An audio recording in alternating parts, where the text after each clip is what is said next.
of our nation. And that's why I invited you into our home tonight. Like so many families across America, my husband Wesley and I just watched President Biden's State of the Union address from our living room. And what we saw was the performance of a permanent politician who has actually been in office for longer than I've been alive. One thing was quite clear, though. President Biden just doesn't get it. He's out of touch. Under his administration, families are worse off, our communities are less safe, and our country is less secure. I just wish he understood what real families are facing around kitchen tables just like this one. You know, this is where our family has tough conversations. It's where we make hard decisions. It's where we share the good, the bad, and the ugly of our days. It's where we laugh together, and it's where we hold each other's hands and pray for God's guidance. And many nights, to be honest, it's where Wesley and I worry. I know we're not alone. And so tonight, the American family needs to have a tough conversation, because the truth is, we're all worried about the future of our nation. The country we know and love seems to be slipping away, and it feels like the next generation will have fewer opportunities and less freedoms than we did. I worry my own children may not even get a shot at living their American dreams. My American dream allowed me, the daughter of two small business owners from rural Enterprise, Alabama, to be elected to the United States Senate at the age of 40. Growing up, sweeping the floor at my dad's hardware store and cleaning the bathroom at my mom's dance studio, I never could have imagined what my story would entail. To think about what the American dream can do across just one generation, in just one lifetime, it's truly breathtaking. But right now, the American dream has turned into a nightmare for so many families. The true, unvarnished state of our union begins and ends with this: our families are hurting. Our country can do better. And you don't have to look any further than the crisis at our southern border to see it. President Biden inherited the most secure border of all time. But minutes after taking office, he suspended all deportations, he halted construction of the border wall, and he announced a plan to give amnesty to millions. We know that President Biden didn't just create this border crisis, he invited it with 94 executive actions in his first 100 days.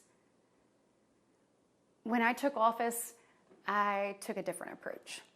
I traveled to the Del Rio sector of Texas. That's where I spoke to a woman who shared her story with me.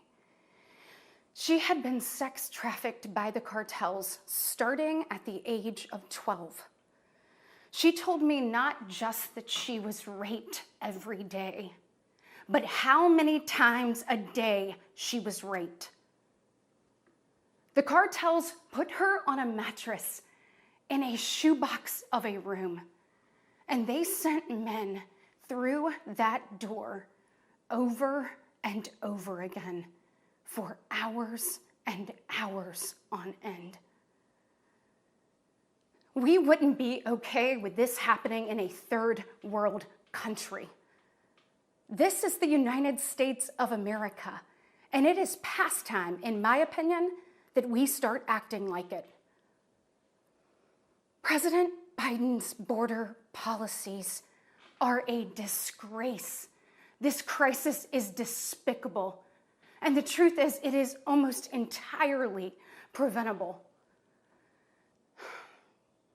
From fentanyl poisonings to horrific murders, there are empty chairs tonight at kitchen tables just like this one, because of President Biden's senseless border policies.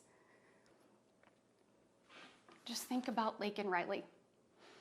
In my neighboring state of Georgia, this beautiful 22-year-old nursing student went out on a jog one morning, but she never got the opportunity to return home. She was brutally murdered by one of the millions of illegal border crossers President Biden chose to release into our homeland. Y'all, as a mom, I can't quit thinking about this. I mean, this could have been my daughter. This could have been yours. And tonight, President Biden finally said her name. But he refused to take responsibility for his own actions. Mr. President, enough is enough. Innocent Americans are dying, and you only have yourself to blame. Fulfill your oath of office. Reverse your policies. End this crisis and stop the suffering. Sadly, we know that President Biden's failures don't stop there. His reckless spending dug our economy into a hole and sent the cost of living through the roof. We have the worst inflation in 40 years and the highest credit card debt in our nation's history. Let that sink in. Hardworking families are struggling to make ends meet today. And with soaring mortgage rates and sky-high childcare costs, they're also struggling to how to plan for tomorrow. The American people are scraping by, while President Biden proudly proclaims that Bidenomics is working. Goodness, y'all, bless his heart, we know better. I'll never forget stopping at a gas station in Chilton County one evening.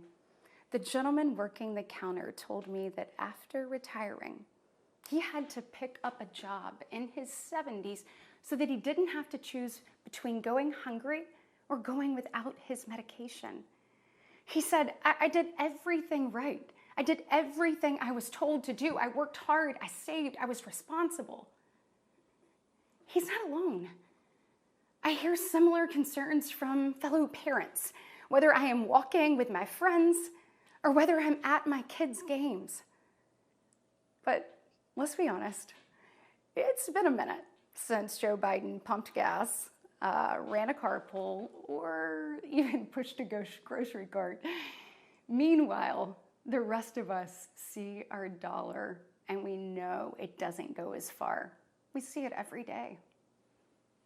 And despite what he tells you, our communities are not safer.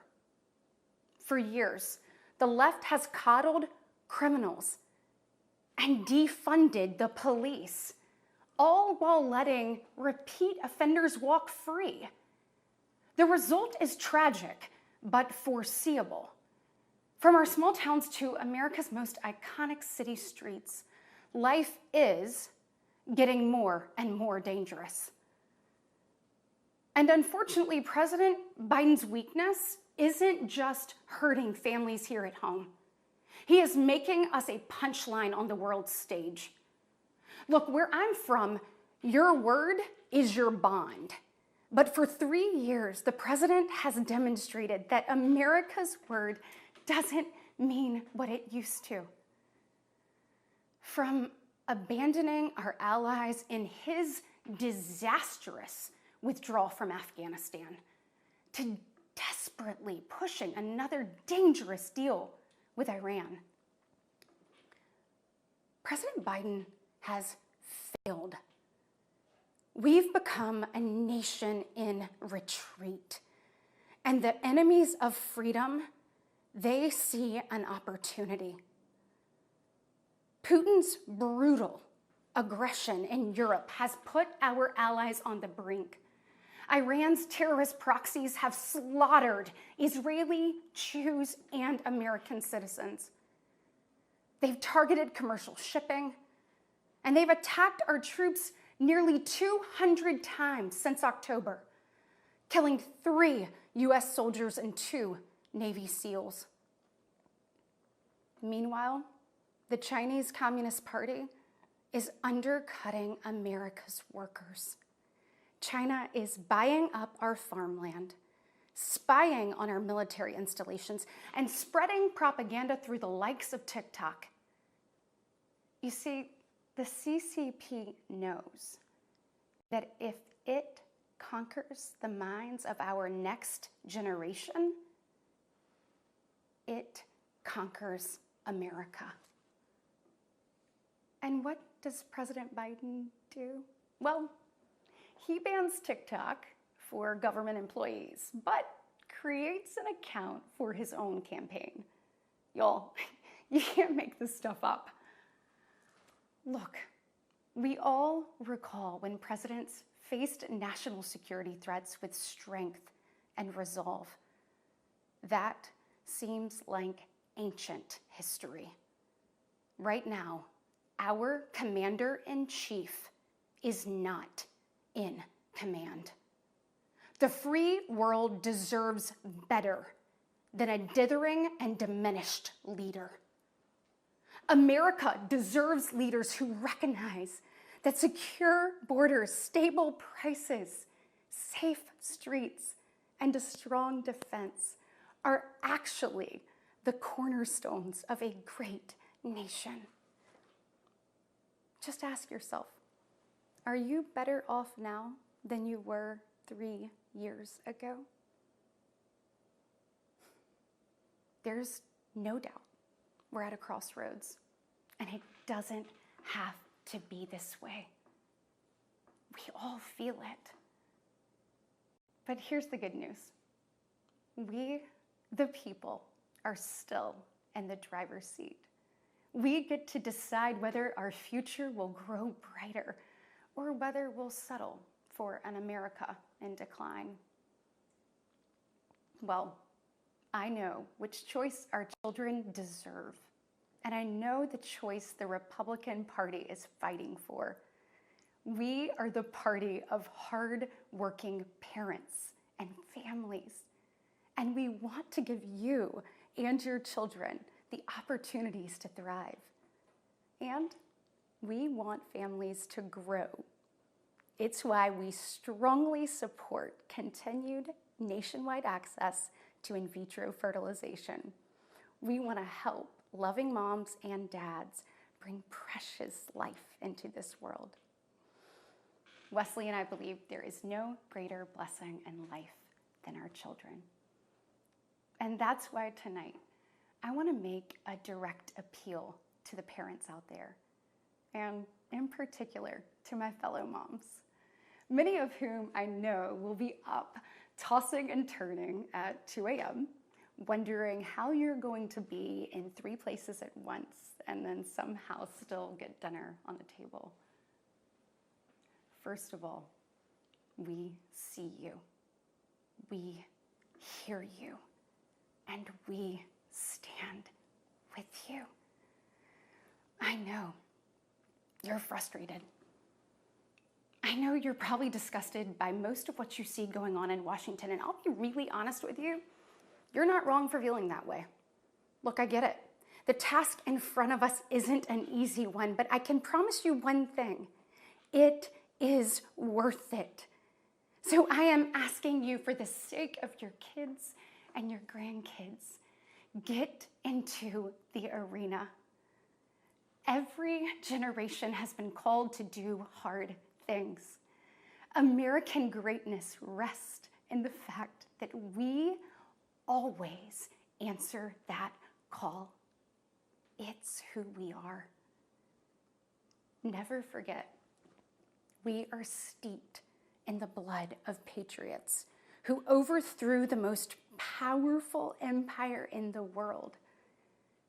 We walk in the footsteps of pioneers who tamed the wild. we now carry forward the same flame of freedom as the liberators of an oppressed Europe. We continue to draw courage from those who bent the moral arc of the universe. And when we gaze upon the heavens, never forget that our DNA contains the same ingenuity that put man on the moon. America has been tested before, and every single time we've emerged unbowed and unbroken. Our history has been written with the grit of men and women who got knocked down. But we know their stories because they did not stay down. We are here because they stood back up. So now it's our turn, our moment to stand up and prove ourselves worthy of protecting the American dream. Together, we can reawaken the heroic spirit of a great nation. Because America, we don't just have a rendezvous with destiny. We take destiny's hand and we lead it. Our future starts around kitchen tables just like this, with moms and dads just like you. And you are why I believe with every fiber of my being that despite the current state of our union, our best days are still ahead. May God bless you, and may God continue to bless these United States of America.